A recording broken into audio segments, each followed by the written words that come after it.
Muy buenas, queridos hermanos, sean todos bienvenidos al culto de la Iglesia Evangélica Comunidad de Gracia. Este día jueves 30 de abril, sean todos bienvenidos. Les saluda su hermano Darwin Romero Pavón y asimismo le damos la bienvenida a todos los hermanos y oyentes que escuchan este culto de día jueves. Para dar comienzo, les voy a invitar que en el lugar donde están abran su Biblia. Vamos a ir al libro de Josué, capítulo 24, versículos 14 y 15. Amén. Ahora pues, temed a Jehová y servidle con integridad y en verdad. Quitad entre vosotros los dioses a los cuales sirvieron vuestros padres al otro lado del río y en Egipto, y servid a Jehová. Y si mal os parece servir a Jehová, escogeos hoy a quien sirváis, si a los dioses a quienes sirvieron vuestros padres cuando estuvieron al otro lado del río, o a los dioses de los amorreos en cuya tierra habitáis. Pero yo y mi casa serviremos a Jehová. Asimismo, amado hermano, le voy a invitar que en el lugar donde está, incline su rostro para hacer una oración por el culto de este día. Amantísimo Padre Celestial que estás en el cielo, gracias te damos, Señor, por toda tu misericordia, por tus bondades, Señor. Gracias, Padre, por cada oyente, Señor, que escucha este culto, Señor, por cada uno de mis hermanos, Señor, en el lugar a donde esté, por cada persona, Señor, que tiene sed y hambre de justicia y de oír la palabra tuya, Señor. Gracias, Padre, por todas las bendiciones que nos das. Ahora te pedimos, Señor, que tomes control de todo este culto, Señor, que hables a través de tu Espíritu Santo, Señor, que hables a través de tu palabra, Padre, y que uses, Señor, a todas las personas, Señor, cada himno que será cantado, Señor, cada palabra que será dicha, Señor, para que llegue a los corazones de todos mis hermanos.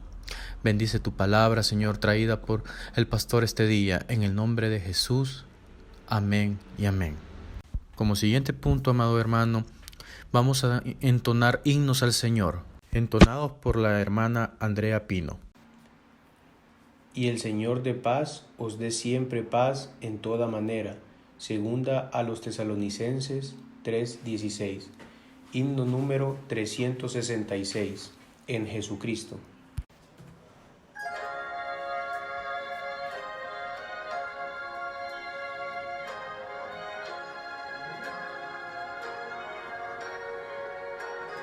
En Jesucristo se halla la paz, en horas negras de tempestad. Tienen las almas dulces olas, grato consuelo, felicidad. Gloria cantemos al Redentor, que por nosotros quiso morir, y que la gracia del Salvador siempre dirija nuestro vivir. En nuestras luchas, en el dolor, en tristes horas de tentación, calma le infunde santo vigor, nuevos alientos al corazón.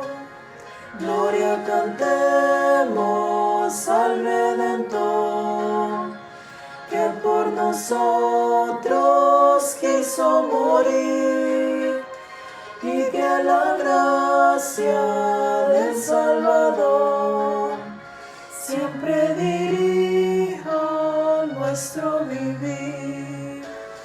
Gloria cantemos al Redentor, que por nosotros quiso morir, y que la gracia del Salvador siempre dirija nuestro vivir.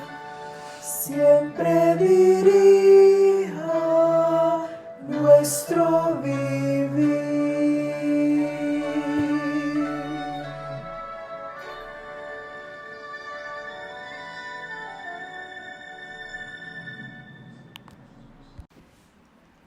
Os ruego que andéis como es digno de la vocación con que fuisteis llamados. Efesios 4:1. Himno número 394. Cuando andamos con Dios.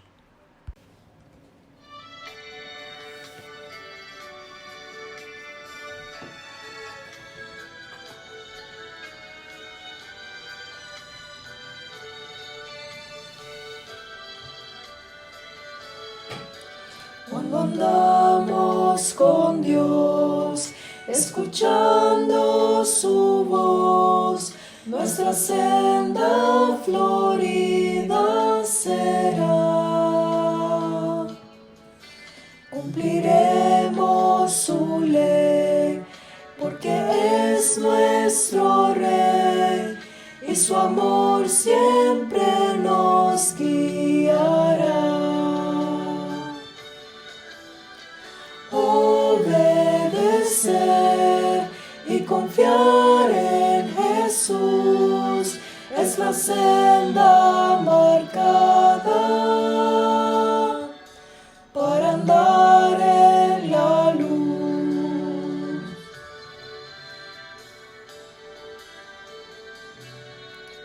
Cuando Cristo murió, nuestro llanto enjugó. Proclamarle debemos doquier. Gozarán del amor del bendito Señor los que humildes le entregan su ser. Obedecer y confiar en Jesús es la senda marcada para andar en la luz.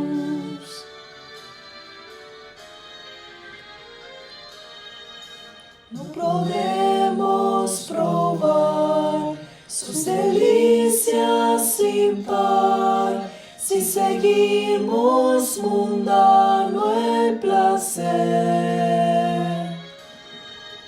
Disfrutamos su amor y divino favor al ser fieles en obedecer.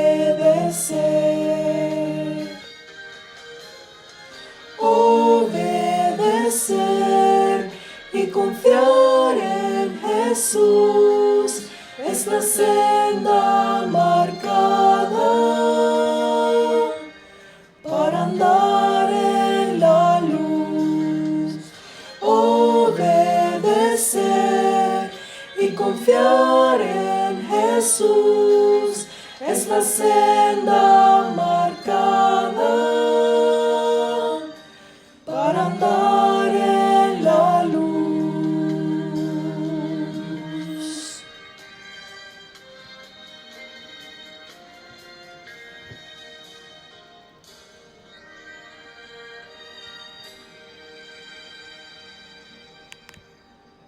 Como siguiente punto, queridos hermanos, vamos a escuchar las noticias del fin en la voz de mi hermana Karen Ortega. Buenas noches, hermanas y hermanos. Estamos en la sección de Noticias del Fin, correspondiente al jueves 30 de abril de 2020.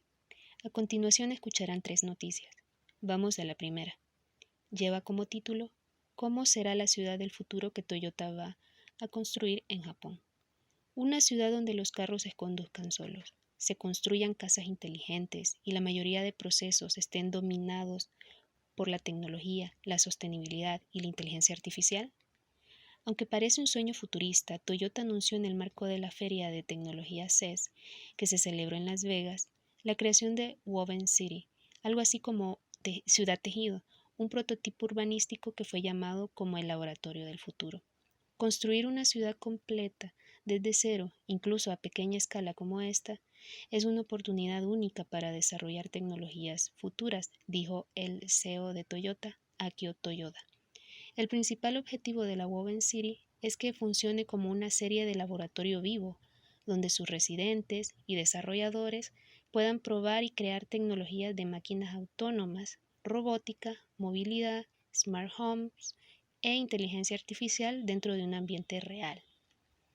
Para eso, Toyota destinó un terreno de 175 acres, unas 70 hectáreas, cerca de Fuji, el monte sagrado en el centro de Japón, para desarrollar el proyecto.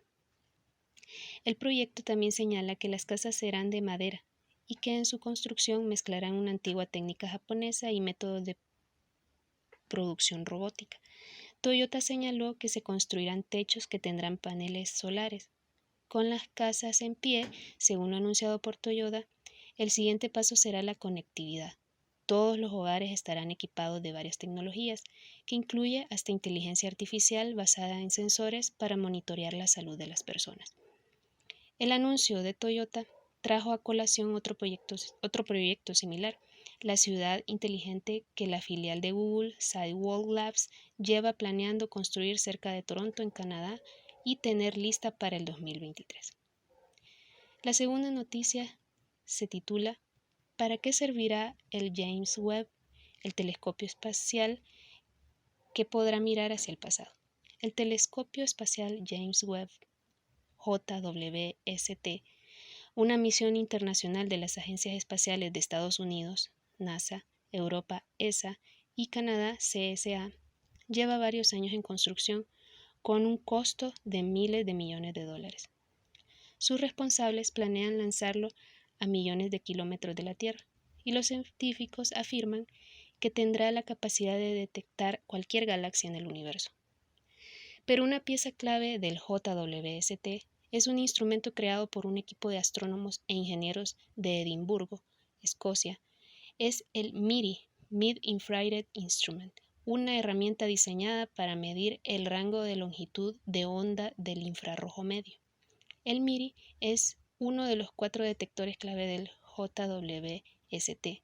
Permitirá mirar hacia el pasado, a unos cientos de millones de años después del Big Bang, un momento que se cree ocurrió hace más de 13.500 millones de años. La capacidad para mirar el pasado está basada en el hecho de que incluso la luz tiene un límite de velocidad.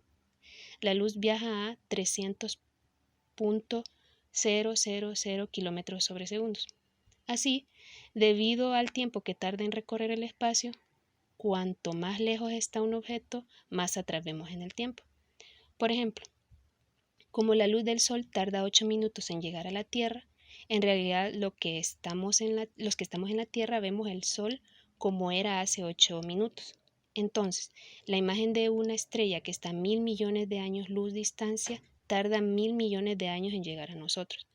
Y cuando vemos esa estrella, lo que estamos viendo es cómo era hace 1.000 millones de años.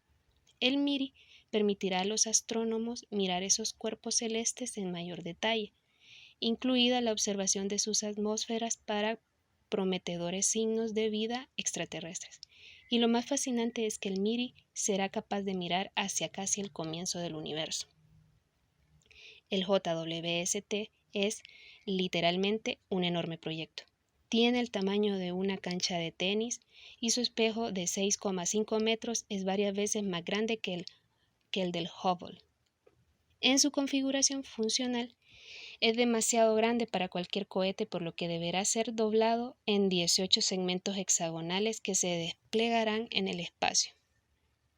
De la misma forma, el JWST cuenta con un enorme parasol diseñado para mantener su temperatura a pocos grados sobre el cero absoluto.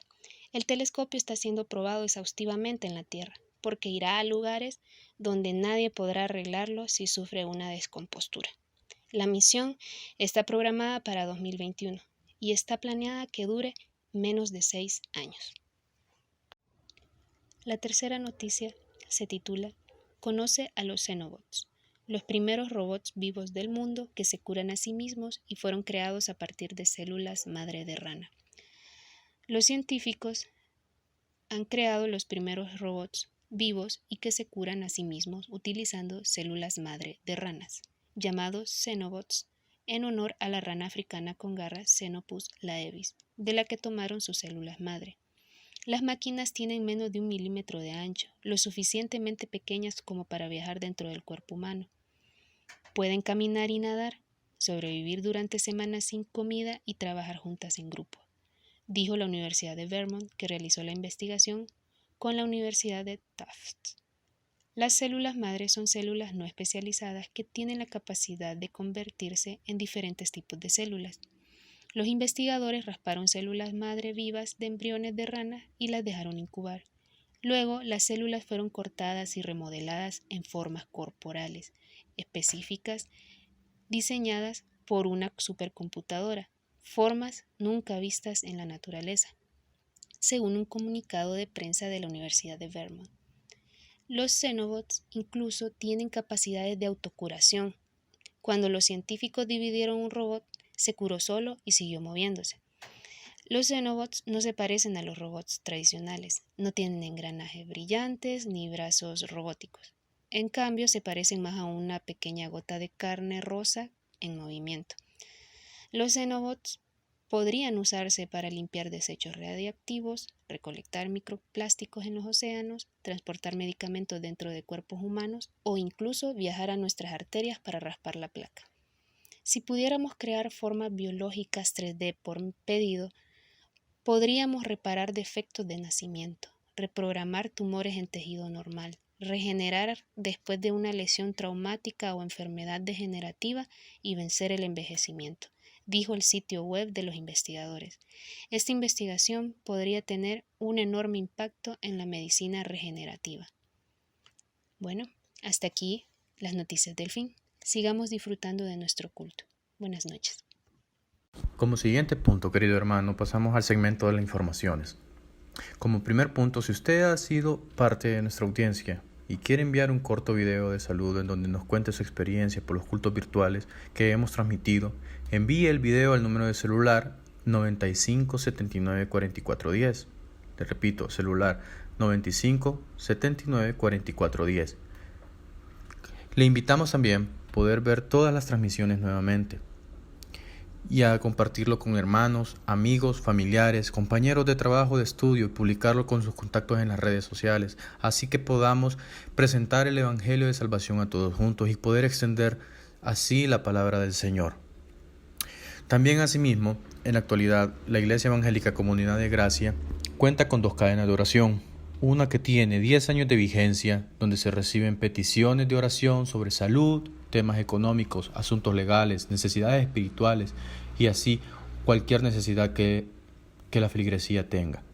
Si usted tiene una petición de oración, comuníquese con la hermana Karen Sánchez al número de celular 3365-7131. Hermana Karen Sánchez al celular 3365-7131.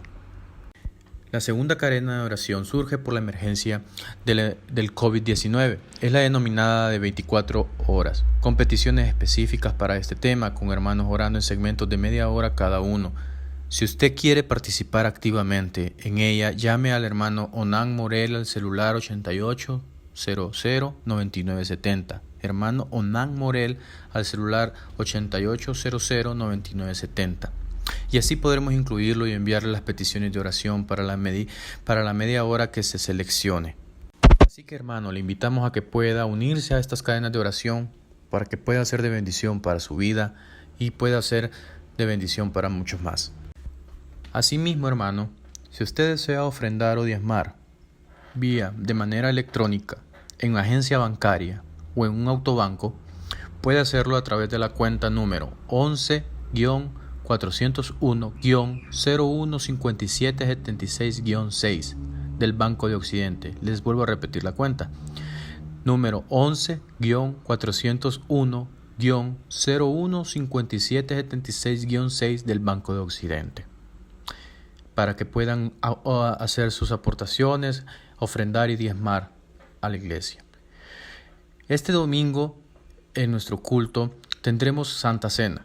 Favor de prepararse con un pequeño pedazo de pan o galleta y un poco de agua para el momento de la Santa Cena. Este será un momento de gran bendición, por lo que le instamos a que se prepare para este domingo y pueda ser parte de la Cena del Señor. Muy buenas noches, hermanos. Sean todos bienvenidos a este hermoso culto de adoración a nuestro Rey de Reyes, a nuestro Señor Padre poderoso, en el que además de glorificarlo, exaltarlo, alabarlo, manifestarle nuestro amor, el Espíritu Santo nos guía a aprender más cada día de su palabra. Gracias por estar aquí. Gracias porque el Señor ha puesto en cada uno de ustedes el querer como el hacer. Sean todos bienvenidos nuevamente. Recuerdo que en los tiempos de mi juventud, allá en mi pueblo, en la iglesia que visitábamos, había una hermosa alabanza que decía: no hay un saludo más lindo que el saludo del cristiano. Te da la mano y te dice: Dios te bendiga, mi hermano. Dios te bendiga, mi hermano. En estos momentos no podemos darnos la mano, mucho menos un abrazo, pero sabemos que en el Espíritu sí podemos hacerlo. Gloria a Dios por eso. Y traigo a memoria para ustedes lo que habla el libro de Romanos en su capítulo 8, en su versículo 18, que dice: pues tengo por cierto que las aflicciones del tiempo presente no son comparables con la gloria venidera que en nosotros ha de manifestarse. Aleluya. Yo creo esa palabra, la hago, rema en mi vida y espero que también ustedes la disfruten, ¿verdad? Estamos llenos de esperanza. Bendito el que viene en el nombre del Señor. Así que sean todos bienvenidos y disfrutemos este hermoso tiempo. Bendiciones. Pasamos ahora, hermanos, al momento de la oración por las ofrendas. Le invito a que incline su rostro y con un corazón alegre podamos ofrendar al Señor. Oremos, hermanos. Padre eterno, Padre bueno, que estás en el cielo, Señor de la gloria, venimos a ponerte en tus manos, Señor, estas ofrendas, Dios mío, que mis hermanos, Señor, darán a la iglesia. Señor, en el nombre de Jesús, te bendecimos, Padre, porque tú has sido bueno con nuestras vidas, con nuestras familias. Señor, no nos has dejado de tu mano, Señor, y hasta aquí podemos decir que tú has estado con nosotros, Señor, y así como seguirás estando. Padre, bendice, Señor, los ingresos de la iglesia, Padre, que puedan ser utilizados de la mejor manera, Señor, para que tu palabra y tu evangelio sea, Señor, predicado a toda persona. Dios mío, toca el corazón de todas las personas, Señor, para que puedan ofrendar, Señor, y diezmar. Bendícelos, Padre, ahí donde están, Señor, donde están escuchando, Señor, este culto. Dios mío, gracias por tus bendiciones. Permite que, Señor, la iglesia pueda cubrir sus gastos y sus compromisos, Señor. Gracias por todo, Dios de la gloria. Gracias por tus bendiciones, por tu misericordia. En el nombre de Cristo Jesús, gracias te damos, Padre. Amén y amén. Ahora, hermanos, pasamos al segmento de lectura del material de edificación. Le invitamos a que ponga la atención necesaria para que pueda ser del mayor provecho a su vida. La responsabilidad en el uso de las redes sociales. El uso desmedido de las redes sociales ha captado toda la atención de tal modo que se ha descuidado la intimidad familiar. Tal vez se hace con plena conciencia, pero sin tomar precaución de las consecuencias que ello puede traer. Esto ha cegado y ha provocado una sociedad egoísta, deseos desmedidos por captar la atención, ambiciones y aspiraciones que pueden llegar a lo ficticio. Pues, ¿qué aprovecha el hombre si gana todo el mundo y se destruye o se pierde a sí mismo? Lucas 9, 25. Poseer un dispositivo electrónico le da a cualquiera libre entrada al mundo virtual y todo lo que sea plasmado en Internet. Quedará un historial, aún así sea eliminado posteriormente, así que antes de cualquier publicación que se realice, se analicen las repercusiones que eso tendrá. Pensar y dar ejemplo de lo que Dios demanda a sus hijos, sino como aquel que os llamó es santo, sed también vosotros santos en toda vuestra manera de vivir, porque escrito está: sed santos porque yo soy santo. Primera de Pedro 1:15. Teniendo en mente que las redes sociales son influyentes en la actualidad, es oportuno proporcionar algunos consejos que pueden ser de mucha utilidad y permitan tener un buen testimonio. Número 1. Hablar siempre con la verdad. Al conocer la palabra de Dios, Se adquiere un conocimiento y a la vez una responsabilidad moral. Esto permite distinguir lo correcto de cada acto. Antes de escribir, grabar, comentar, publicar, etc., si realmente aporta o beneficia a quienes lo leerán.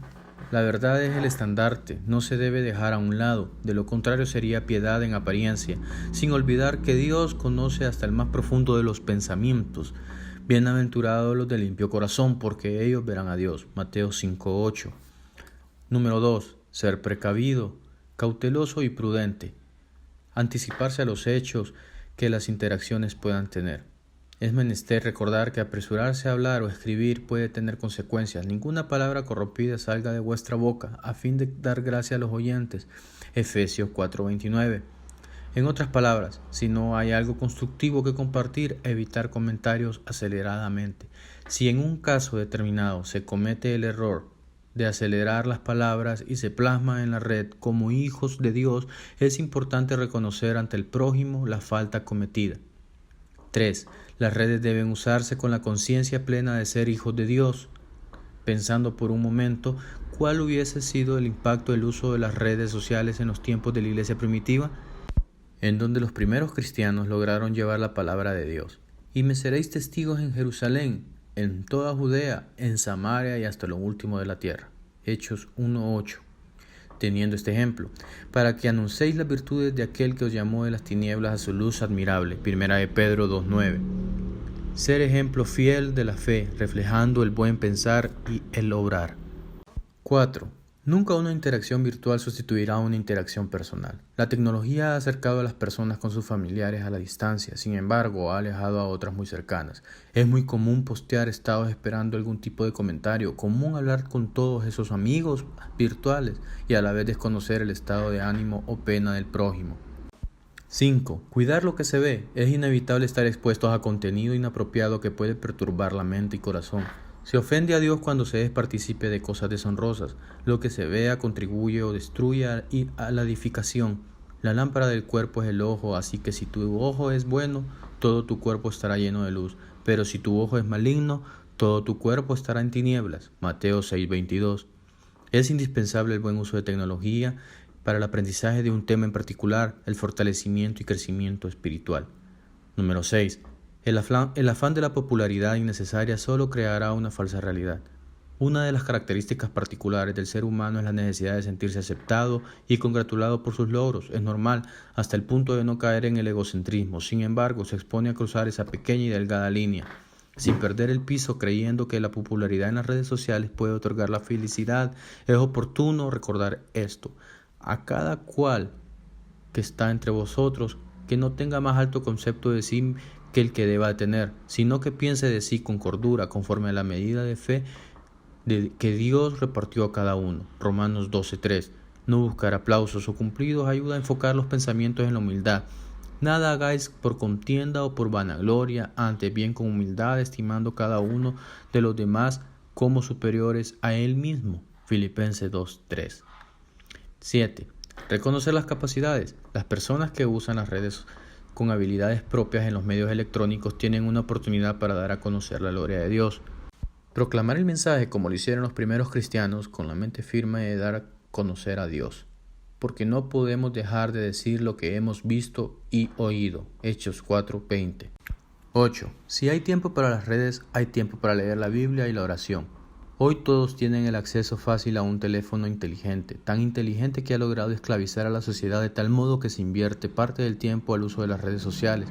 Al final del día, que esa inversión pueda estar enfocada en la lectura de las Escrituras, oración y en las buenas obras, la pregunta no es cuánto tiempo se invierte en la lectura y oración, sino qué tanta evidencia existe en la vida del cristiano que profesa su fe. Santiago en ese aspecto es muy radical. Así también la fe, si no tiene obras, es muerta en sí misma. Santiago 2:17. Invierta en lo eterno, en las personas, antes que en lo temporal. El cielo y la tierra pasarán, pero mis palabras no pasarán. Mateo 24:35. Número 9. Mirar hacia el futuro. Nuevamente la honestidad sale a relucir. Hablar con la verdad trae un beneficio futuro, un reflejo de lo que hoy se construye. ¿De qué manera a alguien le gustaría ser recordado? Entonces empezará a construir un legado personal edificante y ejemplar en conducta digna de un creyente.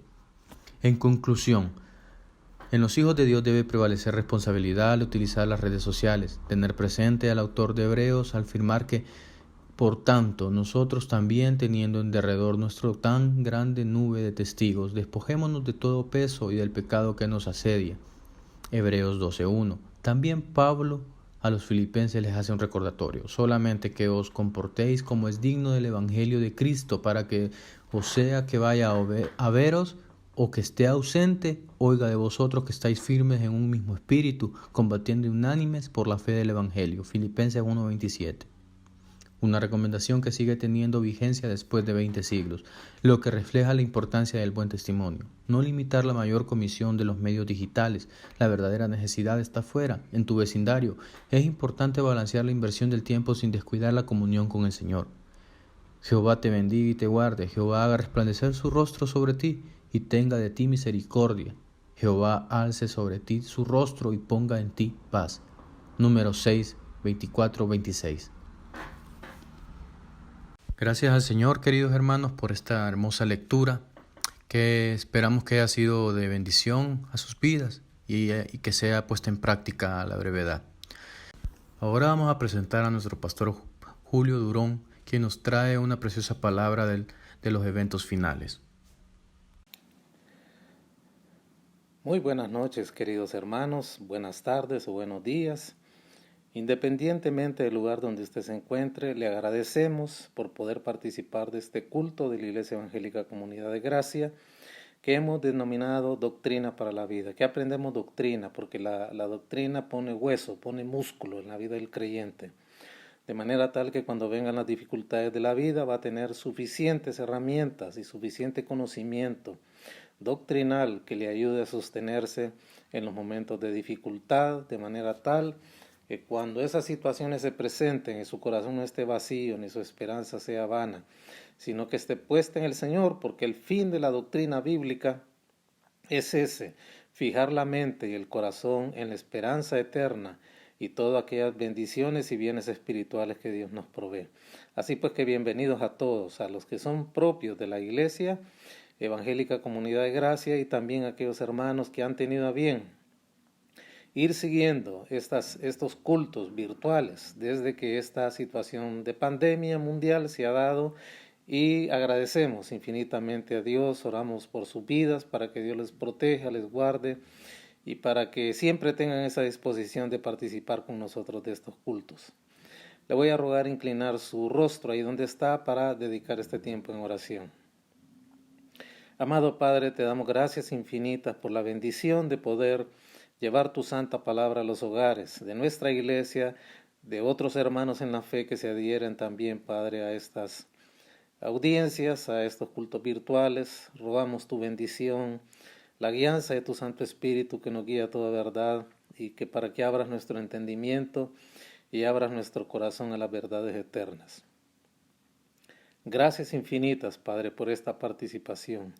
Y gracias por este tema del arrebatamiento que hemos iniciado desde hace unos 2 jueves, esta es la tercera entrega, y te suplicamos que esta doctrina esencial para la esperanza eterna de cada creyente toque el corazón de cada uno de nosotros y abra las ventanas y los espacios para ver más allá de lo temporal, más allá de lo que pasa y de lo que tú permites en tu voluntad soberana, para poder ver que tú tienes control de todo y tú sabes a dónde estás conduciendo los acontecimientos del mundo, tal como lo dejaste escrito en tu santa palabra. Te damos gracias infinitas en el nombre de Jesús. Amén.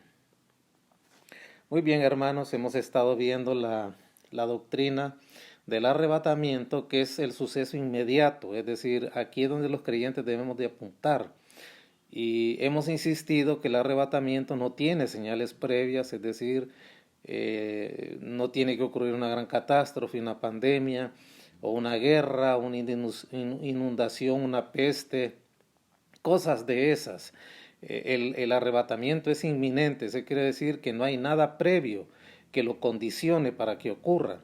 El arrebatamiento puede ocurrir hoy mismo, en este mismo momento. Podría ser que dejemos esta grabación y ustedes de escuchar y ya nos estemos encontrando en el aire, en las nubes con el Señor.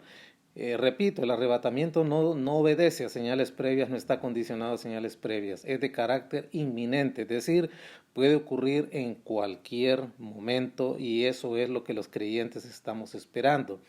Por supuesto que es importante también conocer la segunda venida del Señor física, literal, gloriosa, cuando Él descienda del cielo y venga a juzgar la tierra. Pero para ese entonces ya nosotros no estaremos en la tierra porque la iglesia ya habrá sido arrebatada, ya estará galardonada, disfrutando de la presencia del Señor. Así pues que vamos a abrir nuestra Biblia, siempre les insisto, es importante tener a mano una Biblia, preferiblemente versión Reina Valera del 60, que es la que usamos, y también una libreta, un lápiz para tomar notas y sacar el mejor provecho de estas enseñanzas. El texto que es clave para entender la doctrina del arrebatamiento es 1 Tesalonicenses 4, del 13 al 18. Pero también hay dos textos que son importantes y que están ligados a este y que conforman los tres textos donde está el cimiento de la doctrina del arrebatamiento. Aparte, 1 Tesalonicenses 4, del 13 al 18, está también 1 Corintios 15, 51 y 52. Y la primera referencia que el Señor hace y única en los evangelios, que es el evangelio de San Juan, capítulo 14, versos del 1 al 3. Pero el texto que estamos usando de base es este, 1 Tesalonicenses 4, del 13 al 18. Acompáñeme con la lectura. Tampoco queremos, hermanos, que ignoréis acerca de los que duermen, para que no os entristezcáis como los otros que no tienen esperanza. Porque si creemos que Jesús murió y resucitó, así también traerá Dios con Jesús a los que durmieron en él.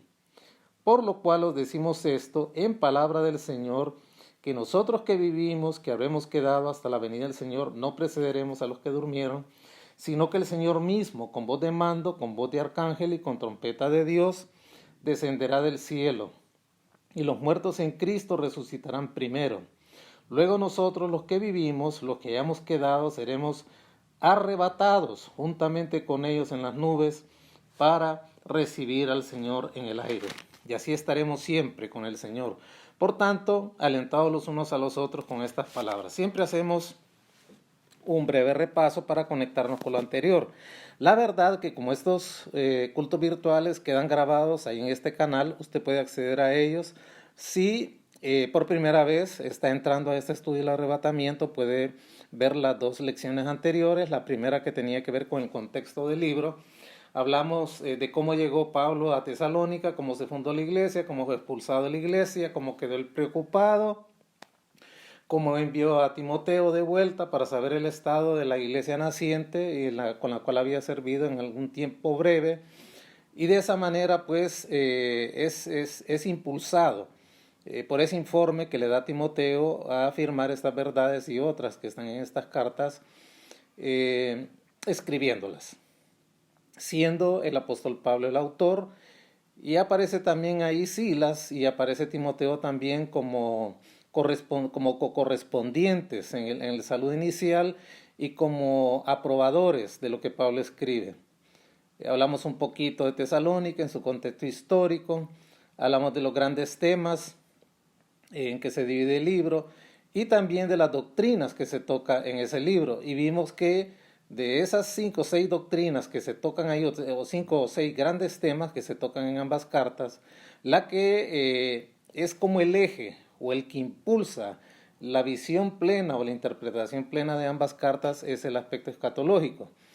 Y había muchas razones para que Pablo insistiera en esto, y él lo explica. Vamos a hacer un breve repaso de los dos primeros versos, el 13 y el 14. Hablamos en el caso del verso 13, nos habla de los que duermen. Hablamos que el sueño es un eufemismo, es decir, es una expresión que suaviza, una expresión mucho más fuerte que es la muerte. Y la Biblia sí trata la muerte en relación con los que han creído en el Señor como los que duermen. Y describe la condición nada más aparente de la persona difunta. El cuerpo yace muerto cuando la persona es interrumpida en su vida física, pero su alma no, su alma sigue viva. Eso es importante entenderlo. Y siempre se expresa, especialmente en los evangelios, en varios ejemplos. Vimos el ejemplo de la hija de Jairo, allá en Mateo 9:24. Vimos también el caso de Esteban cuando fue apedreado, que se menciona que durmió. Y también hay otros casos, como por ejemplo el caso de Lázaro en San Juan 11:11, y otra serie que vimos en las epístolas también, donde tanto el apóstol Pablo como el apóstol Pedro mencionan el estado de la muerte como dormir para el creyente. Y los que mueren en Cristo se identifican así. El verso 16 de este pasaje, léalo conmigo, lo dice: porque el Señor mismo, con voz de mando, con voz de arcángel y con trompeta de Dios, descenderá del cielo, y los muertos en Cristo, es decir, los que han dormido en Cristo, resucitarán primero. Ese es un claro ejemplo de lo que estamos hablando aquí. Muchos allá en Tesalónica, en su ignorancia, por desconocer el tema del arrebatamiento, porque el apóstol Pablo no se los había enseñado, ya habían llegado a la conclusión de que los que han muerto en Cristo ya se perdieron la bendición de su venida. Y eso así lo manejaban. Y entonces ellos se preocupaban, guardaban un luto por estos hermanos que se habían ido a la presencia del Señor, y debido a que ellos, según lo que ellos manejaban, iban a estar ausentes, es decir, no iban a disfrutar de la venida gloriosa del Señor. Por eso la partida de ser querido les traía muchísima tristeza profunda, pero no hay razón realmente para que los cristianos nos lamentemos cuando muere un hermano en la fe, como que si esa persona ya se perdió del todo, y del todo este acontecimiento. Es decir, realmente no hay ninguna gran pérdida. Un creyente que muere en el Señor es promovido a la presencia del Señor, es invitado a la presencia del Señor, ya está con el Señor, libre de todo afán, de toda angustia, todo pesar, libre de toda lágrima, de todo dolor. Y por lo tanto el apóstol decide hablarles de este tema del arrebatamiento, que hasta este momento no se los había enseñado, porque era un misterio. Es decir, por primera vez el apóstol Pablo muestra que esta es una revelación que Dios le dio al hablar del tema en estos versos. Los tesalonicenses sí habían sido informados que el Señor regresaría, pero hasta ahí. Lo que Pablo les había enseñado realmente era que Cristo descendería del cielo de una manera visible, pero también eso traía esperanza y gran alegría, y ellos esperaban eso con mucho anhelo, con mucho gozo. Pero también hasta que escribe la segunda carta a los tesalonicenses, les enseña en qué consistía el día del Señor, que incluye la segunda venida de Cristo, y ahí se les habla extensamente del tema. Pero hasta aquí ellos manejaban solamente eso, que el Señor vendría por segunda vez, y eso era maravilloso, eso era glorioso, porque el Señor había resucitado, había prometido que regresaría, y Pablo les había insistido en ese tiempo que estuvo en Tesalónica acerca del tema. Luego el verso 14 nos dice: porque si creemos que Jesús murió y resucitó, así también traerá Dios con Jesús a los que durmieron en él. Así como Jesús murió y resucitó, enseñanza toral y parte elemental y crucial de nuestra fe, la resurrección de Cristo, porque como Él resucitó y ha sido glorificado, los que murieron creyendo en Él también se van a levantar de nuevo, para que puedan ser llevados al cielo con su Señor. Mire qué esperanza más gloriosa, hermano. Todos los parientes nuestros, y no solamente en el caso de los tesalonicenses, sino también todos nuestros parientes que han muerto en el Señor, se van a levantar, y los vamos a ver, y los vamos a reconocer.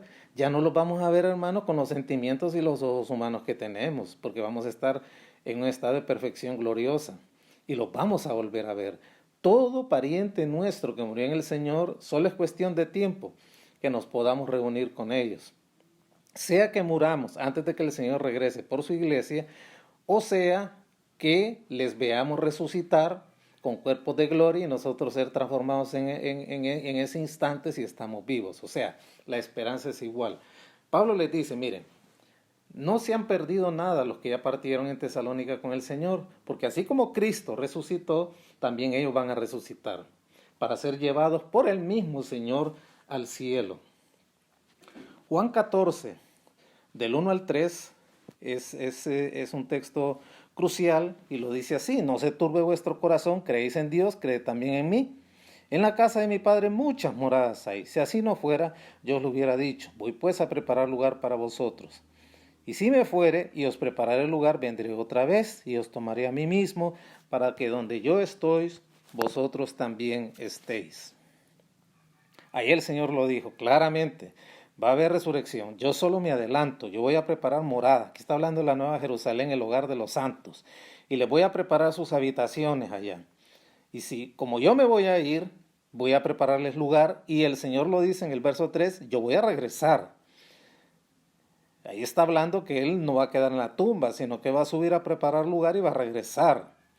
Y lo voy a tomar a mí mismo. Está hablando del arrebatamiento, una referencia clara que el Señor hace ahí, para que donde yo estoy, vosotros también estéis. Mira, hermano, este es un gran privilegio, una gran bendición, compartir de la presencia misma de Cristo para todo aquel que ha creído en Él. Sea que haya muerto antes de que Él regrese, arrebatar a su iglesia, o sea en el momento del arrebatamiento, el resultado será que todos los que hayan muerto previamente al arrebatamiento y los que estén vivos cuando ocurre el arrebatamiento van al cielo de Dios. Y 1 Corintios 15, 51 al 58, aquí os digo un misterio: no todos dormiremos, pero todos seremos transformados en un momento, en un abrir y cerrar de ojos, a la final trompeta, porque se tocará la trompeta y los muertos serán resucitados incorruptibles y nosotros seremos ¿qué? Transformados. Ahí está hablando del mismito momento del arrebatamiento. Los que estén muertos cuando ese momento ocurre se van a levantar de sus tumbas, y los que estén vivos en ese momento, en un acto, en un segundo, fracciones de segundo, van a ser transformados. Porque es necesario que esto corruptible se vista de incorrupción y esto mortal se vista de inmortalidad. Y cuando esto corruptible sea vestido de incorrupción y esto mortal sea vestido de inmortalidad, entonces se cumplirá la palabra que está escrita: sorbida es la muerte en victoria. ¿Dónde está, oh muerte, tu aguijón? ¿Dónde, oh sepulcro, tu victoria? Ya que el aguijón de la muerte es el pecado y el poder del pecado la ley, mas gracias sean dadas a Dios que nos da la victoria por medio de nuestro Señor Jesucristo. Así que, hermanos míos, amados, estad firmes y constantes, creciendo en la obra del Señor siempre, sabiendo que vuestro trabajo en el Señor no es en vano. Mire, este verso 58 es una gran esperanza.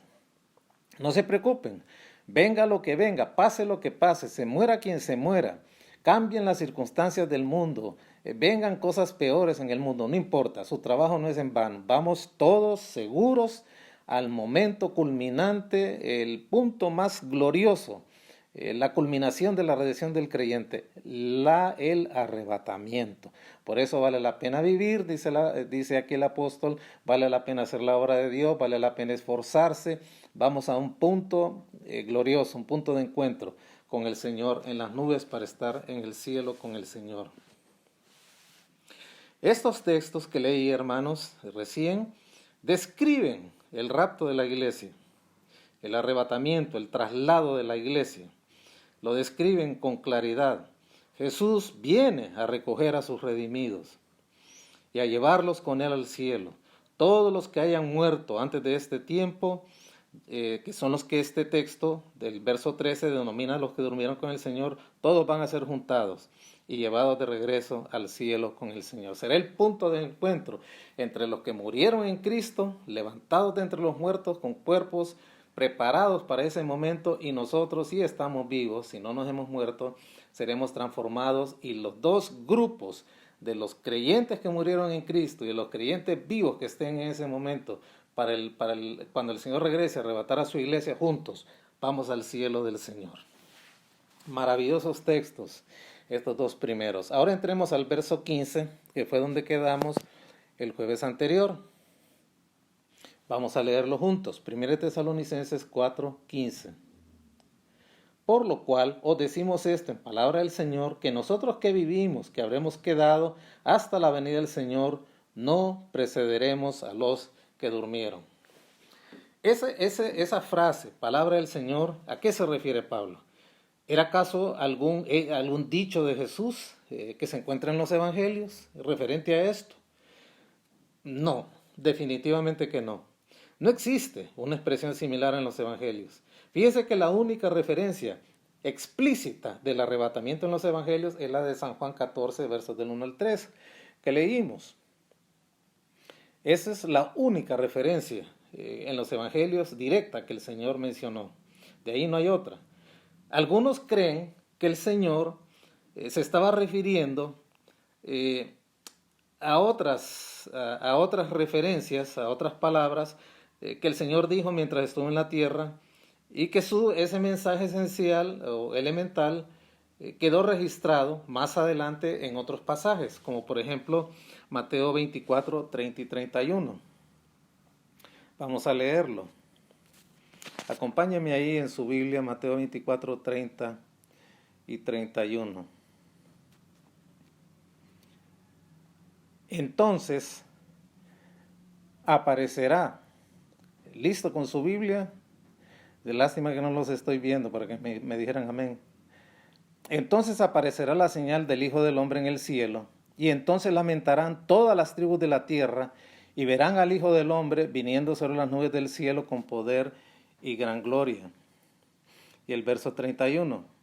Y enviará a sus ángeles con voz de trompeta, y juntarán a sus escogidos de los cuatro vientos, desde un extremo del cielo hasta el otro. Ahora vayamos al texto de San Juan, capítulo, ya les digo, San Juan capítulo 6, versos 39 al 40. Fíjense que en ese texto de Mateo que leímos, realmente el Señor no está hablando del arrebatamiento. Ahí está hablando de su segunda venida en gloria, a juzgar la tierra. Algo de eso dice ahí, y más adelante lo vamos a aclarar un poco más. Ahora vayamos al Evangelio de Juan capítulo 6, versos 39 y 40.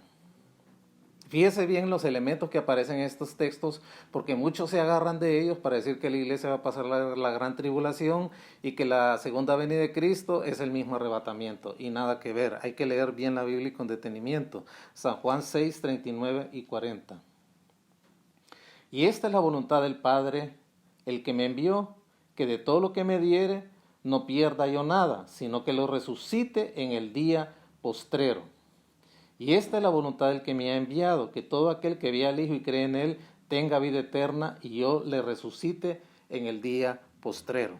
Ahora vayamos ahí mismo al Evangelio de Juan, capítulo 11, versos 25 y 26. San Juan, capítulo 11, versos 25 y 26. Le dijo Jesús: yo soy la resurrección y la vida. El que cree en mí, aunque esté muerto, vivirá. Y todo aquel que vive y cree en mí, no morirá eternamente. ¿Crees esto? Este es el caso en la tumba de Lázaro. Bien, algunos creen que estos dos textos que acabo de mencionar, tanto el de Mateo como el de Juan, se refieren a esa especulación de que el Señor se refirió ahí al arrebatamiento. Indudablemente, hermanos queridos, que las similitudes entre este pasaje de 1 Tesalonicenses 4, del 13 al 18, que es el objeto de estudio, y los textos que acabo de leer, tienen algunas similitudes. Y vamos a ver esas similitudes. Por ejemplo, en Mateo 24, 31 se habla de una trompeta, ciertamente. Y también en 1 Tesalonicenses 4, el 13 al 18 nos habla de una trompeta. Leamos de nuevo Mateo 24, 31.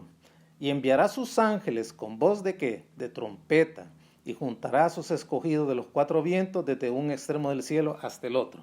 No vamos a negar que entre Mateo 24, 31 y 1 Tesalonicenses 4, del 13 al 18, existe esta similitud en cuanto a una trompeta. Es un elemento común. Eso es innegable. Ahora, veamos el verso 26 de San Juan capítulo 1. Vamos a ver.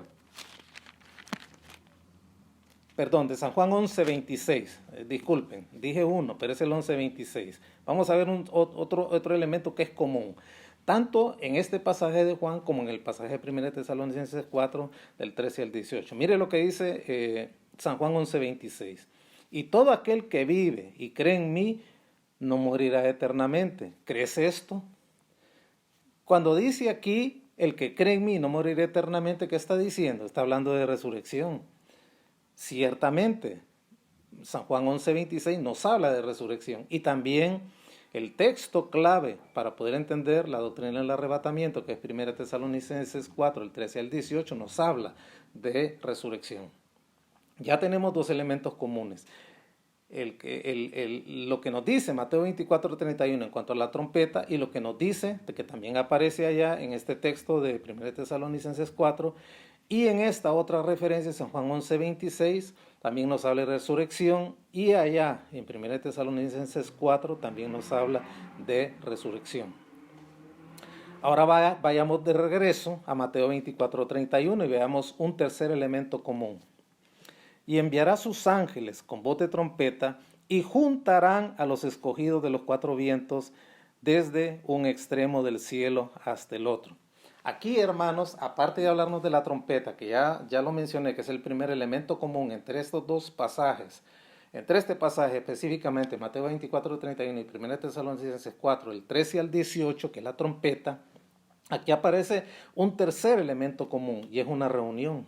Aquí lo dice en la segunda parte de este verso, y juntarán a sus escogidos de los cuatro vientos desde un extremo del cielo hasta el otro. Aquí hay una reunión, aquí no se está hablando de una reunión, de un recogimiento. Igual en 1 Tesalonicenses 4, del 13 al 18, nos habla de una reunión. Para repasar, y que quede bien claro esto, muchos creen que estos dos pasajes de Mateo 24, 30 y 31 y de San Juan 11, 26 nos está hablando de que el arrebatamiento ocurre en la segunda venida de Cristo, que son dos cosas iguales, que no hay tal arrebatamiento, que Cristo vendrá de una sola vez a juzgar y allí mismo vendrá y va a galardonar la iglesia y todo lo demás, allá al final de la gran tribulación. Y se agarran de estos dos pasajes, porque tienen los dos pasajes elementos comunes con el pasaje que nos habla de que el arrebatamiento no es la segunda venida de Cristo, que es un evento previo a la segunda venida de Cristo, donde el Señor vendrá específicamente a recoger a los santos de la iglesia, a resucitar a los santos de la iglesia y llevarlos al cielo para galardonarlos. Y esos elementos comunes que crean esta confusión de decir que el arrebatamiento y la segunda venida de Cristo son una sola cosa al final de la gran tribulación, son estas tres. Mateo 24:31 tiene dos de esos elementos comunes. Repito, la trompeta y la reunión de los santos. Y San Juan 11:26 nos habla de la resurrección. Muy bien. Ya vimos estas similitudes que pueden causar esa confusión. Ahora veamos las diferencias, pero abismales, que tienen estos dos pasajes en relación con esos tres elementos comunes y el texto que sí nos muestra que el arrebatamiento es un evento previo a la segunda venida del Señor. Y vamos a ver esas diferencias en este mismo momento. Entre Mateo 24, 30 y 31 y el texto de Juan que vimos, el 11:26 y este de primera de Tesalonicenses 4, del 13 al 18. En Mateo, el Hijo del Hombre viene en las nubes. Eso es muy cierto. Y vamos a leer el verso, el texto que hemos estado leyendo de comparación, que Mateo 24, 30 y 31. Miren en su Biblia. Entonces aparecerá la señal del Hijo del Hombre en el cielo, y entonces lamentarán todas las tribus de la tierra y verán al Hijo del Hombre viniendo. ¿En qué viene Cristo? En su segunda venida gloriosa, a juzgar al mundo, sobre las nubes del cielo con poder y gran gloria. Y enviará a sus ángeles con voz de trompeta y juntarán sus escogidos de los cuatro vientos desde un extremo del cielo hasta el otro. Ciertamente que ahí nos dice que viene en las nubes. También podemos ver Mateo 13:6 en relación con esto.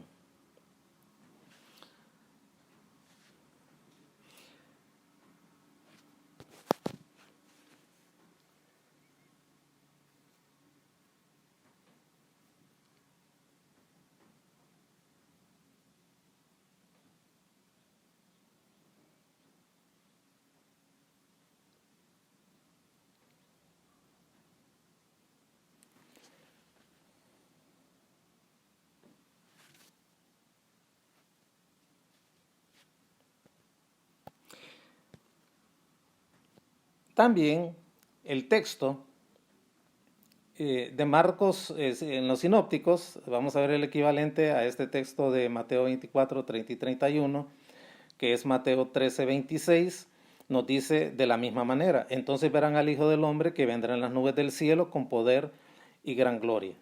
Lo dice claramente, viene en las nubes del cielo cuando venga por segunda vez a juzgar al mundo. Igual lo dice Lucas 21, 27. Entonces verán al Hijo del Hombre que vendrá en la nube con poder y gran gloria.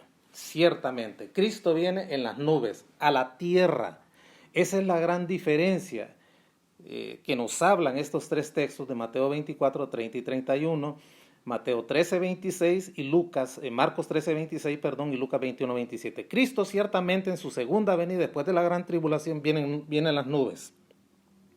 Y viene en las nubes a posar sus pies literalmente sobre la tierra. Pero en 1 Tesalonicenses 4, del 13 al 18, hay una gran diferencia. Son los creyentes los que ascienden a las nubes. Lea por favor 1 Tesalonicenses 4, 15 al 17. Por lo cual os decimos esto, en palabra del Señor, nosotros que vivimos, que habremos quedado hasta la venida del Señor, no precederemos a los que durmieron. Porque el Señor mismo, con voz de mando, con voz de arcángel y con trompeta de Dios, descenderá del cielo, y los muertos en Cristo resucitarán primero. Fíjense lo que dice el verso 17. Luego nosotros, los que vivimos, los que hayamos quedado, seremos que arrebatados, es decir, elevados de la tierra a las nubes, porque el Señor en el arrebatamiento viene en las nubes por su iglesia, mientras que en su segunda venida viene en las nubes con su iglesia. En los textos que leímos de Mateo 24, 30 y 31, Marcos 13, 26 y Mateo 21, 27 nos dice que el Señor viene en las nubes, y viene en las nubes y desciende literalmente a la tierra.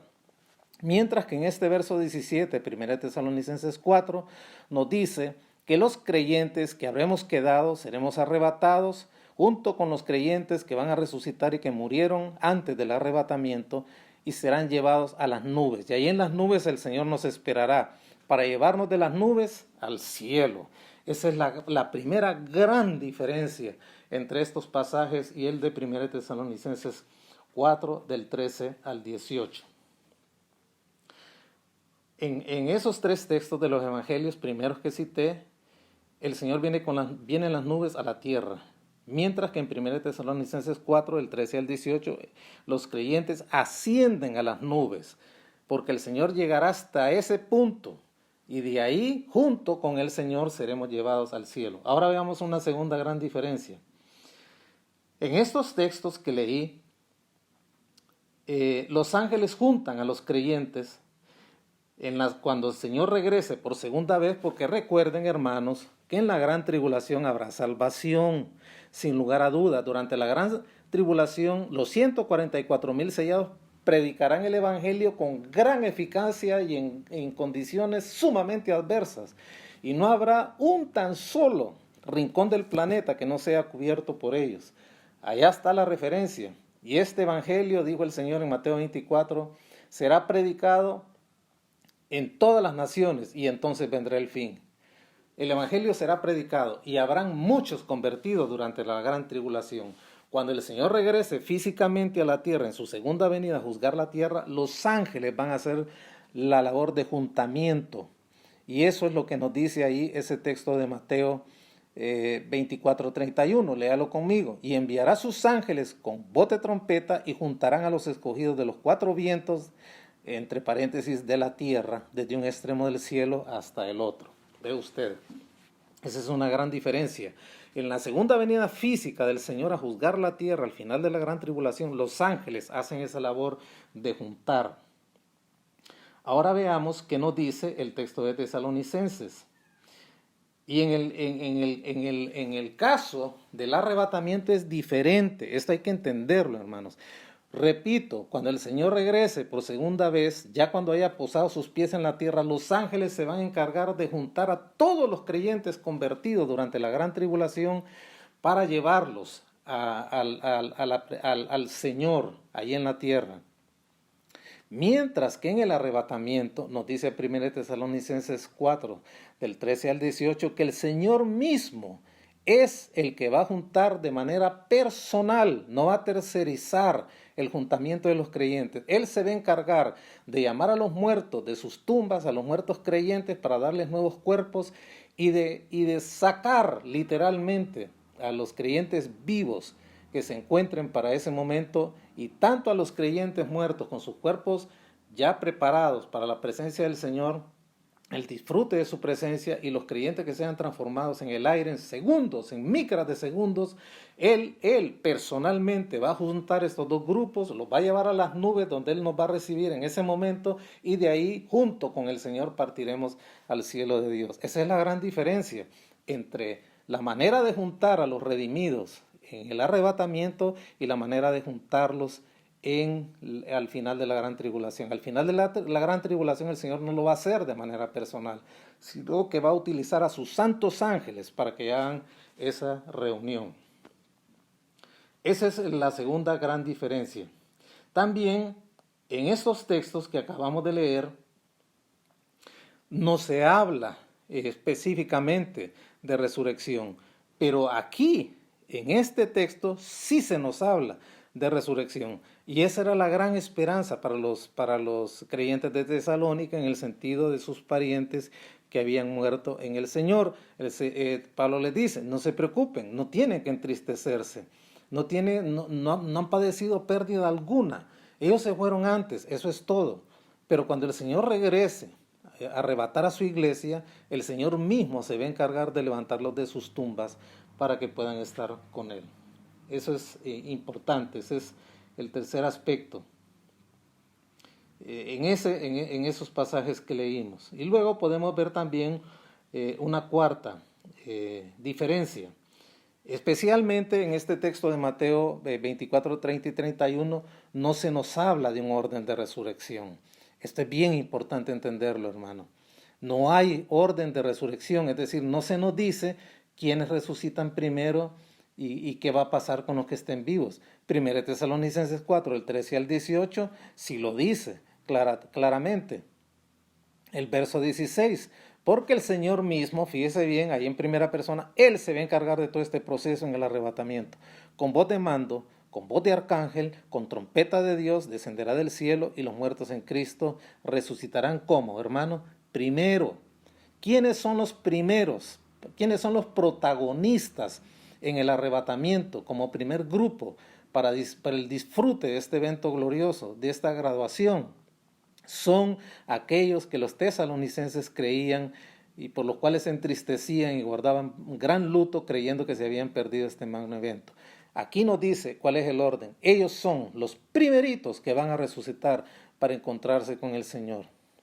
Y luego el verso 17 nos habla del segundo aspecto, del segundo escalón, quienes siguen. Luego nosotros, los que vivimos, los que hayamos quedado, seremos arrebatados juntamente con ellos en las nubes para recibir al Señor en el aire, y así estaremos siempre con el Señor. Ve usted qué importante es entender estos textos, especialmente con aquellos hermanos a los cuales amamos, obviamente, y que sostienen y creen que el arrebatamiento y que la segunda venida del Señor son un solo evento. Es una misma cosa, que la iglesia va a pasar la gran tribulación, de lo cual hemos hablado que no es así claramente en otros mensajes, y que este es un solo evento. No es así. Los textos que hemos leído de Mateo y las otras referencias de Marcos 13, 26 y Lucas 21, 27, al leerlos cuidadosamente, vemos que sí, ciertamente hay algunas coincidencias de elementos que son comunes junto con el pasaje del arrebatamiento de 1 Tesalonicenses 4, pero también hay sendas diferencias que permiten deslindar dos momentos para dos cosas diferentes. Primero es el arrebatamiento, que es el evento inmediato que los creyentes estamos esperando, y luego, después de la gran tribulación, la segunda venida en gloria física, de una manera física, literal, judicial y gloriosa, que el Señor, como el Señor vendrá a la tierra para inaugurar su reino de 1000 años sobre la tierra, un reino de paz, de justicia, de santidad y de gran gloria. Esto es importante entenderlo así. Ahora, podríamos seguir argumentando. ¿Es que acaso Cristo tuvo alguna declaración que fue pronunciada en relación con esto, pero que no necesariamente está registrada en el canon sagrado, no está registrada en los evangelios? ¿Podríamos poner acaso un ejemplo de algo que dijo el Señor y que no fue registrado? Bueno, puede ser. Vayamos a Hechos 20:35. Mire lo que nos dice allí este texto. En todo os he enseñado que trabajando así se debe ayudar a los necesitados. Y recordar las palabras del Señor que dijo, más bienaventurado es dar que recibir. Ciertamente, esto es cierto y está registrado en el canon, aunque el Señor probablemente no lo refirió. Pero en el caso que estamos estudiando del arrebatamiento, no hay una tan sola referencia hecha directa o indirectamente por el Señor en cuanto a este texto diciendo que su segunda venida en gloria al final de la gran tribulación es el mismo evento del arrebatamiento. No existe, no hay, definitivamente que no la hay. No hay ninguna razón para concluir que Pablo está enseñando eso aquí. Y Pablo deja bien claro que lo que en este momento preciso está diciendo aquí en este verso 15 es una revelación directa que Dios le dio y que había permanecido oculta. Nunca antes, ni los profetas mayores, ni los menores, ni ningún libro del canon antiguo reúne una referencia siquiera al arrebatamiento. La única referencia que antecede a esta de Tesalonicenses fue la que el Señor hizo respecto al arrebatamiento al hablar de ese tema en San Juan 14, del 1 al 3 que hemos venido mencionando. Y donde el apóstol Pablo deja bien claro que este es un misterio que hasta ese momento se los está enseñando a los tesalonicenses. Bueno, acompáñenme por favor ahí al texto de 1 Corintios 15, 51. Vamos a leer ese texto. San Juan 15, perdón. Ahí lo dice, mire usted, 1 Corintios 15, 51. He aquí les digo un misterio, es decir, una verdad oculta, una verdad espiritual, que no había sido mostrada ni revelada hasta ese momento. Aquí yo les digo un misterio, no todos dormiremos, pero todos seremos transformados. Mire qué tremendo. Aquí está diciendo el apóstol Pablo que hay unos que ya habrán muerto previo al arrebatamiento, es decir, son los que sufren ese estado, utilizando el término, ese eufemismo, están dormidos.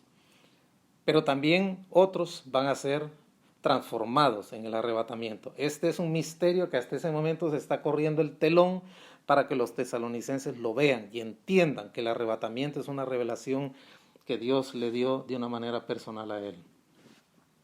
Al parecer, sin lugar a dudas, y como lo hemos venido hablando, los tesalonicenses sí tenían información acerca del juicio del día del Señor. Y eso usted lo puede ver en el capítulo 5, versos 1 y 2. Vamos a ir ahí. 1 Tesalonicenses 5, del 1 al 2. Mire que lo que les dice aquí el apóstol Pablo, dando a entender que ellos sí tenían información que el mismo apóstol les había dado acerca de la segunda venida del Señor después de la gran tribulación, pero acerca de los tiempos y de las ocasiones no tenéis necesidad, hermanos, de que os escriben. En otras palabras, ustedes ya están bien informados de eso. Porque vosotros sabéis perfectamente que el día del Señor vendrá como ladrón en la noche. Ahí hay una palabra clave, ladrón en la noche. Así vendrá la segunda venida del Señor, de una manera inesperada, súbita. Cuando todos estén comiendo, bebiendo, como en los días de Noé, y entonces vendrá destrucción repentina. O sea, ellos tenían conocimiento de eso. Pero sobre este acontecimiento que lo antecede, que es el arrebatamiento, no tenían el conocimiento como iglesia. Hasta este momento que Pablo se los está mostrando de una manera directa. Que Dios se la reveló a él, un secreto, cuya única mención anterior, repito, es cuando el Señor hizo una referencia en San Juan 14, del 1 al 3. Y esta es una nueva revelación, algo que nunca había sido revelado, la doctrina del arrebatamiento. Ahora fíjese bien en otra frase, este verso 15, que es la siguiente: nosotros que vivimos, que habremos quedado. Qué hermoso. Aquí hay una referencia a los creyentes que estén con vida cuando ocurre el arrebatamiento, aquellos que viven en la tierra para ver la venida del Señor por los suyos. Pablo definitivamente no conocía el tiempo en que Dios haría esto. Por lo tanto, él hace esta referencia en vida y habla como que si fuera a suceder durante él estuviera vivo en esta tierra. Igual los primeros creyentes.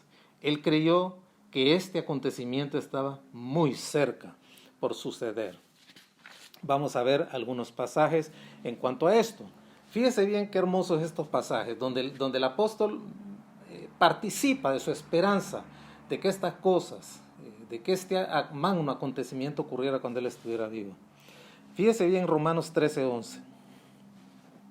Y esto, dice el apóstol ahí, y esto, conociendo el tiempo, que ya es hora de levantarnos del sueño, porque ahora está más cerca de nosotros nuestra salvación que cuando creímos. Esa era la expectativa que tenía el apóstol Pablo.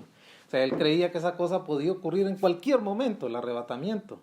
Y él siempre miraba que cada cosa, cada momento, cada tribulación, cada dificultad, cada aspecto de la vida que iba transcurriendo, le marcaba la cercanía de la inminencia del Señor por su iglesia, de venir por el Señor por su iglesia. Lo leo de nuevo. Y esto conociendo el tiempo, que es ya hora de levantarnos del sueño, porque ahora está más cerca de nosotros nuestra salvación que cuando creímos. Otro pasaje donde él manifiesta esa esperanza, 1 Corintios 6:14. Y Dios, que levantó al Señor, también a nosotros nos levantará con su poder. Qué tremendo. Hermano, mire, me voy a referir a estas cosas que están pasando en este momento sobre la tierra. Si nosotros los creyentes tuviéramos bien firmes nuestras convicciones en cuanto al inminente regreso del Señor, arrebatar a su iglesia, esta cosa la vamos a pasar, no es que nos vamos a olvidar de todo lo que estamos pasando y los sufrimientos y las limitaciones que esto implica, pero lo abordaríamos con gran esperanza, esa cosa la tendríamos entre ojo y ojo. Así como dice este texto, 1 Corintios 6:14, y Dios que levantó al Señor también a nosotros nos levantará con su poder. Ahí no está hablando, hermanos, de levantar de los muertos, sino así como el Señor fue levantado de la tierra y ascendido al cielo. Eso es lo que está diciendo aquí el apóstol. De igual manera, en cualquier momento el Señor desprenderá nuestros pies de esta tierra y al vuelo seremos transformados y estemos vivos, porque será la esperanza. Él creía que el Señor vendría a arrebatar a su iglesia durante su vida terrenal con su poder, dice aquí. Otro pasaje, 1 Corintios 10:11. Y estas cosas les acontecieron como ejemplo y están escritas para amonestaros a nosotros, a quienes han alcanzado los fines de los siglos. Cuando habla de los fines de los siglos, hermanos, es decir, aquellos que estamos ya próximos a que estas cosas ocurran, especialmente el arrebatamiento. Repito, el arrebatamiento no necesita señales previas para ocurrir. Esta pandemia de coronavirus no es una señal de que el arrebatamiento está cerca. Nada que ver. Con coronavirus o sin coronavirus, con guerras o sin guerras, con pestes o sin pestes, con conflictos o sin conflictos, el arrebatamiento puede ocurrir en cualquier momento. Aquí lo dice, repito, 1 Corintios 10:11. Y estas cosas les acontecieron como ejemplo y están escritas para amonestarnos a nosotros, a quienes han alcanzado los fines de los siglos. Bueno, otro pasaje hermoso, 1 Corintios 16:22. El que no amara al Señor Jesucristo sea que anatema, es decir, sea consagrado para perdición. Eso es lo que está diciendo ahí. Esa palabra anatema, eso significa, sea maldito. Es decir, sea consagrado para perdición. Nadie que ame al Señor es un anatema, indudablemente, sino aquel que persiste en rechazarle. Y luego nos dice ese texto, a continuación, punto y seguido, el Señor viene. Qué hermoso. Esa era la esperanza con la cual vivía el apóstol Pablo. Él creía con toda honestidad y con toda sinceridad que mientras Él estuviera vivo, Él iba a ser protagonista de ese magno acontecimiento del arrebatamiento. Él creía que Él no se iba a morir sin antes ser arrebatado. Qué hermoso, así debe ser, y eso no es vivir engañado, hermano. Ese es el sentido de inminencia. El apóstol Pablo no vivía engañado en cuanto al arrebatamiento, que se equivocó creyendo que el arrebatamiento iba a ocurrir mientras él estuviera vivo. No, es que esa era su esperanza. Y así debimos de vivir los creyentes. Otro texto, Filipenses 3, 20 al 21. Mas nuestra ciudadanía está en los cielos, no se le olvide, usted no es ciudadano de Honduras o cualquier otro país, usted es ciudadano de la Jerusalén celestial, de donde también esperamos al Salvador, al Señor Jesucristo, el cual transformará el cuerpo de la humillación nuestra para que sea semejante al cuerpo de la gloria suya, por el poder con el cual puede también sujetar a sí mismo todas las cosas. Esa era la esperanza de él. Él creía que su cuerpo de humillación, este cuerpo sujeto y que responde al pecado con tanta facilidad y viola el control del Espíritu Santo tantas veces, un día iba a ser semejante al cuerpo de la gloria suya cuando este magno evento ocurra. Primera de Timoteo 6:14. Que guardéis el mandamiento sin mácula ni reprensión hasta la aparición de nuestro Señor Jesucristo, hasta que Él descienda por su iglesia. Esa era su expectativa. Tito 2:13. Aguardando la esperanza bienaventurada y la manifestación gloriosa de nuestro gran Dios y Salvador Jesucristo. Tremendos pasajes. Aquellos que estén vivos durante el rapto van a seguir a los muertos que resuciten primero, según el verso 16, con el cual concluyo por hoy esta lección. Porque el Señor mismo, con voz de mando, con voz de arcángel y con trompeta de Dios descenderá del cielo, y los muertos en Cristo resucitarán primero. Y luego les seguirán y les seguiremos, porque nosotros debemos de vivir también con esa expectativa. Seguiremos, si estamos vivos, si el Señor así lo permite, para ser transformados y ser llevados al vuelo junto con los santos que ya murieron y juntos llegar a las nubes donde el Señor estará esperándonos para llevarnos al cielo. Bendito sea Dios. Vamos a orar para entregar este tiempo y les invito a estar pendientes del próximo jueves en la continuación de esta enseñanza. Señor, gracias por la oportunidad de estar con tus hijos, llevando tu santa palabra a sus hogares, esta maravillosa enseñanza de la doctrina del arrebatamiento. Permite que su perspectiva, el enfoque de su vida, si no lo ha tenido hasta este momento y se ha vivido hasta este momento presa del pánico y preso de los miedos y de lo que pueda venir o no venir, permite que su actitud cambie con esta enseñanza y fije sus ojos en el Señor y espere de los cielos la aparición de Cristo, que en cualquier momento puede venir a arrebatar su iglesia. Bendice cada hogar, cada padre, cada madre, cada hijo, cada componente de familia. Bendícelos a todos, Padre. Tu gracia y tu favor esté con cada uno de tus hijos. Guárdanos, Padre, en nuestros hogares. Permite que seamos disciplinados, ordenados, como buenos administradores de aquello que ha puesto en nuestras manos. Nadie se contagie de esta peste y no falten los abastos en las casas de tus hijos. Y permite que podamos tener la posibilidad de compartir con otros en sus necesidades y en sus padecimientos lo hagamos. Gracias por esta enseñanza preciosa y te damos las gracias infinitas por esta oportunidad de poder llevar este culto virtual y esta enseñanza preciosa a nuestros hermanos. En el bendito nombre de Jesús, amén, amén y amén. Gracias a Dios, queridos hermanos, por esa preciosa palabra. Esperamos que haya sido de edificación a sus vidas. Ahora les invito a que inclinen su rostro y ahí donde estén vamos a despedir este culto que ha sido de gran bendición. Amantísimo Padre que estás en el cielo, gracias te damos, Señor, por tus bendiciones. Gracias, Señor, por tu palabra. Gracias, Señor, por cada uno de los segmentos, Señor, que hemos escuchado en este culto.